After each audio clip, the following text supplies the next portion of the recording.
Now, Finance Minister Tito Mboweni and his team are putting the final touches to the much-anticipated medium-term budget policy statement, which will be announced on October the 29th. Meanwhile, his deputy, David Masondo, is doing the rounds in all the provinces to get input from them. At the heart of the statement is government's economic blueprint. To hear the expectations of unions and gender-based bodies, I'm joined by the SAFTU General Secretary, Mr. Zwelinzima Vavi. Thank you so much for coming in. We also have the head of the Women's Legal Centre, Siham Samai, on Skype, joining us from Cape Town. Hi, Siham. Good morning. Thank you for joining us here on The Fix. And then lastly, we have COSATU's Matthew Parks joining us from our Cape Town studios. Matthew, good morning. Thank you so much for joining us. Let me start with Siham. Siham, if you look at the much-anticipated medium-term budget policy statement, if one puts a gender lens on that statement, what are gender-based organizations expecting the Finance Minister to allocate to make gender-based violence something that we can combat and something that we can actually deal with? What kind of monies and reforms are you looking at?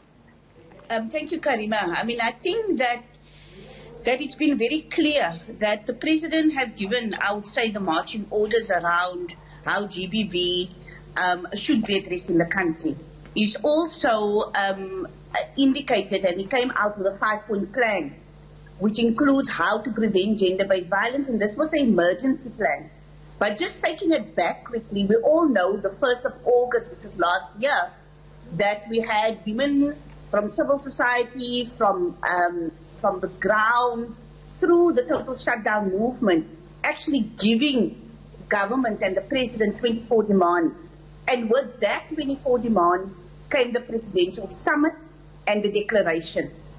There was then, with civil society and the presidency and government, what happened then was there was a commitment to draft a gender-based violence national strategic plan.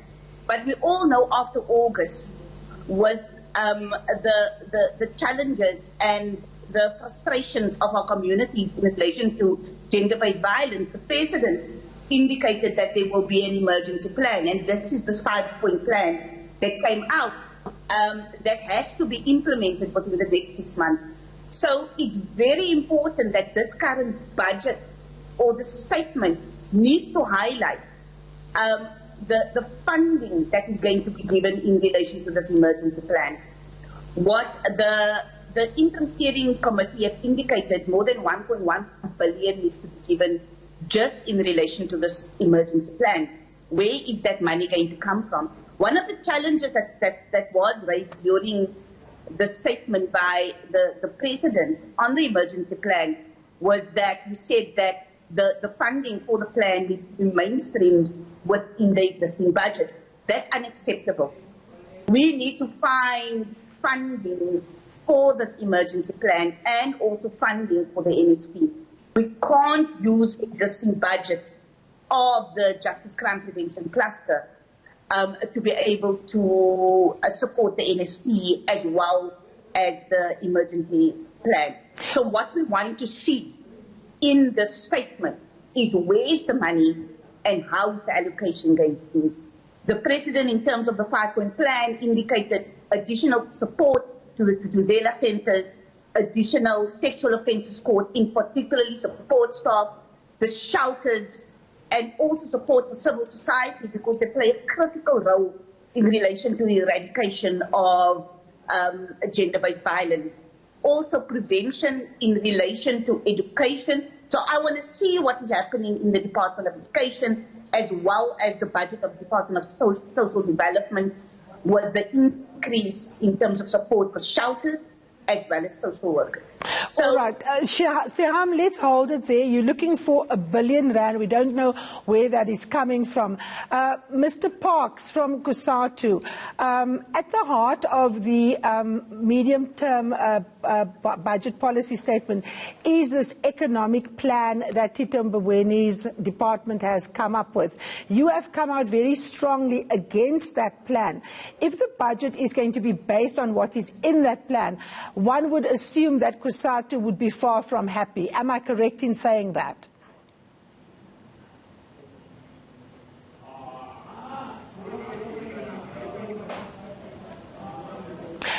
Okay, we will come back to Mr. Parks. In the meanwhile, let's be asking the very same question of Mr. Zwelinzima Vavi from SAFTU, which is, of course, the other big union federation. Mr. Vavi, the plan by Mr. Mboweni seems to be the centerpiece of how this medium-term budget policy framework statement is going to be based on. You have slammed the plan. You've said that it is the same thing that we've been doing for 25 years. It hasn't addressed the 10 million unemployment. It doesn't deal with inequality. It certainly doesn't deal with job creation. What are you expecting Mr. Mboweni to come up with? We've lost words, Karima, to describe the horrific crisis we are facing in South Africa at the economic level. I mean, we have used every word in the dictionary to try and explain what it means to have a 56.4% youth unemployment rate or 47% unemployment rate for African black women in the country, with 7 out of 9 of our provinces experiencing unemployment rate of about 40%. I mean, we can't describe that anymore. We've been on austerity as part of our response to the 2008-2009 world economic crisis. We are expecting more hell for workers and the poor when the medium-term budget framework statement is presented on the 30th of October.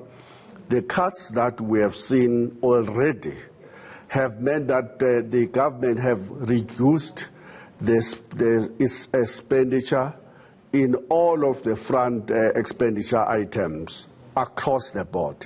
No one have been spared. I hear my dear comrade who are advocating for women's rights saying that they're expecting at least 1 billion rands, even if the 1 billion was to be put up as part of the PR exercise. But overall, the minister have already told every department to cut the baseline expenditure by 5% in the 2021 financial year, by 6% in the 2021-22, and by 7% in the 2022-23 financial years. Now, that is going to amount to some serious assault, because government expenditure, the government constitute 1% of the GDP in the country. If you keep on decreasing the expenditure rate of the government on the 1/3 of the economy, then you must expect the next things to happen. That is more recession, more sluggish economic growth, more unemployment, more inequalities, more poverty. Okay, let's go back to Matthew Parks from Kusatu. We hope that line is restored. Matthew, what are your expectations of Tito Mboweni when he delivers that budget policy statement on the 29th of October? Look, Kusatu's expectations is that we will have a serious plan from government on how to tackle the economic crisis. We have 40% of workers unemployed. Every month, thousands of workers are being retrenched in all sectors of the economy. That's the number one task. How are we going to grow the economy? We're not expecting new policies or plans. We're expecting government simply to implement what has already been agreed with between Labour and business and government at the Presidential Job Summit. We're expecting government to give serious funding to the Department of Trade and Industry's comprehensive industrial strategy, which seeks to grow 14 key sectors of the economy. We expect government to announce clear progress with regards to sorting out the crisis in SARS, the declining tax revenues. How are they going to deal with tax evasion? How are they going to make sure the tax regime shifts the burden away from the poor, where it's been going towards for the past few years, more towards the affluent? You know, for example, introducing wealth taxes, inheritance, estate taxes, the tax on scrap metal exports. We would expect government to come with a clear progress report and plans on how are they dealing with corruption, which the President himself says we've lost about 500 billion rand to. We want to know when is that money coming back, who is going to jail. We'd want to see the government indicating how are they reducing wasteful expenditure, which goes into the hundreds of billions every year. How are they going to deal with the 50 billion rand in infrastructure expenditure, which hasn't been set to date. We'd want to see heads rolling in cabinet and DGs who are not performing the contracts, the duties. I think we'd also expect Minister Mboweni to listen to the ANC, which has agreed with COSATU about the need for Treasury to stop its attacks on workers. The Tito Manifesto said they want to scrap the minimum wage, collective bargaining, collective agreements. The ANC has agreed with us that must not happen. We expect Treasury to retreat on that front and to stop the shift of attacks towards the workers. We'd also want to see from the Treasury and the Minister a shift away from blaming nurses and teachers and police officers who earn very little under difficult conditions for the public service wage bill. We'd want to see a cut in the wage bill at the Cabinet, the Deputy Ministers, the MPs, the Premiers, the top management. We'd want to see an end to the wasteful expenditure in that echelon of the state, and a clear commitment to filling critical public service vacancies in education and health, police and prisons. Okay, Matthew, hold that thought. We want to see meaningful allocation towards that. Okay, hold that thought. I want to go back to Siham. Siham, you said that you are very concerned about where that billion rand is going to come from. Now, you work in the criminal justice system. I mean, you're a lawyer by training. You often represent women that are, you know, the victims and survivors of gender-based violence.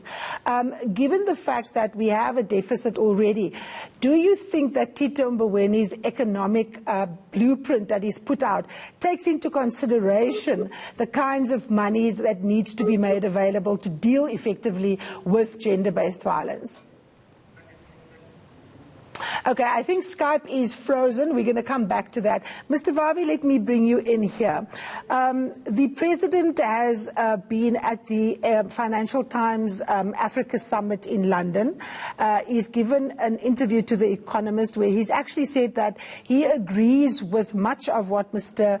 Mboweni has come up with in terms of a plan. Now, one of the things, of course, is state-owned companies. It's been a drag on the fiscus. The exposure at Eskom puts the entire economy at risk.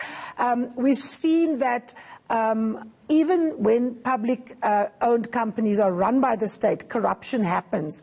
Will you not, as SAFTU, think that public-private partnerships, equity partners, is now an out-of-the-box solution that could very well help some of these sectors? Because even if they're in public hands, they are not necessarily run efficiently and in the interest of the general public.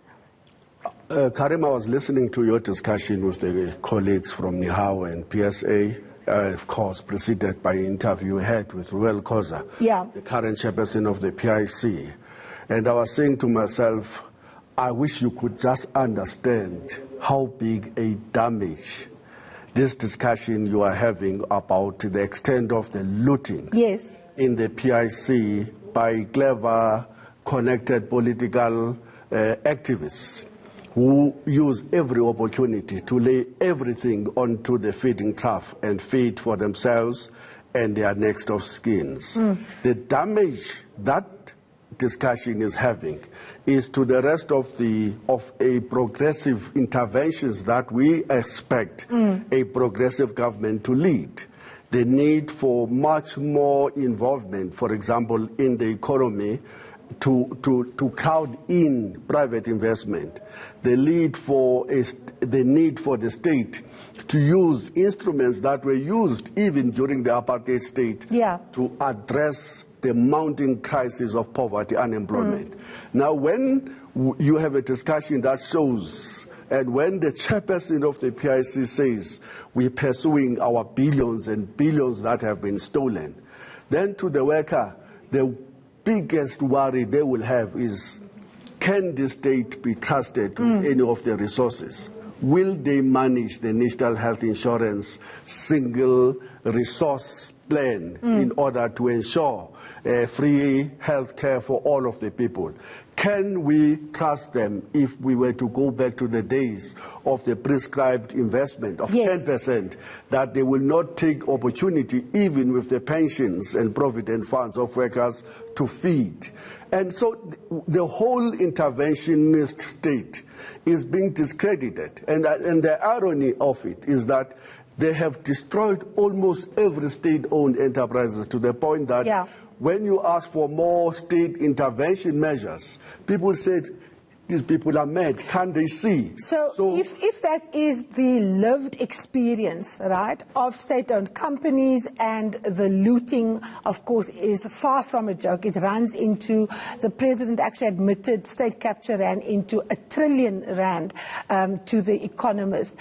Isn't it time that public and private partnerships be given a real opportunity to make success, and you ring-fence it in such a way that there are accountability measures to see that not just politicians and their friends are the beneficiaries of running some of these huge, huge companies with massive budgets? In my view, we need to change the state. We need a more effective... But what of private capital? No, hold on, I'm coming to that. And in order to have a state that is reliable, that the public can trust, that when they are handed over resources such as pension, provident funds of workers, those will not be in the danger of being looted. The second part, we believe that the private sector is not a panacea to the crisis of humanity, of the crisis in the economy. Let's look at the example now of the 27 independent power producers that the government have signed agreements with, all of which are multinational corporations from outside. Of course, they found few black faces to make them look better, but they are all foreign national multinationals.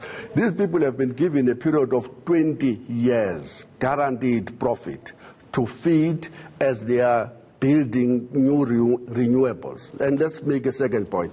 All of the renewables that they are using, the wind and the solar machines and the panels that they are using, are all imported into the country. They are not producing jobs here. And the most important part, all of these independent power producers are actually being supported at the expense of Eskom. They are being made to produce the electricity at the rate of about R2.20, and Eskom is forced to buy from them. And Eskom is only making a 69 cents for every kilowatt per hour electricity that they're generating. That's a private sector for you. They will not come to any party, including renewables, no matter what you experience today in terms of the heat wave, but the private sector is only for profiting and profit and more profit only, not about some activity to So if you have a corrupt state and you have a That's private... our crisis in South Africa. If we have a very corrupt state. No, but if you have a corrupt state, let me finish. Corrupt private sector. Yeah, but so here you have two groups of people that need to stimulate the economy, right? You also have workers who often feed in on this corruption. Many worker leaders have been corrupted by sitting on these very same boards. What then is the answer as the final question to you, Mr. Vavi? I was listening to your panel discussion before. When Ruel Khoza says we are following these criminals, there is always but who, in order to divert attention away from their friends into those that they believe are the targets. Corruption is corruption. Anybody corrupt must be pursued, whether he's a member of the white monopoly capital or the up-and-coming black business billionaires and multimillionaires. Anyone who was, or a worker leader, or even a former worker leader, and unfortunately, former worker leaders have been feeding on that trough of the PIC, and they must be pursued and put in jail.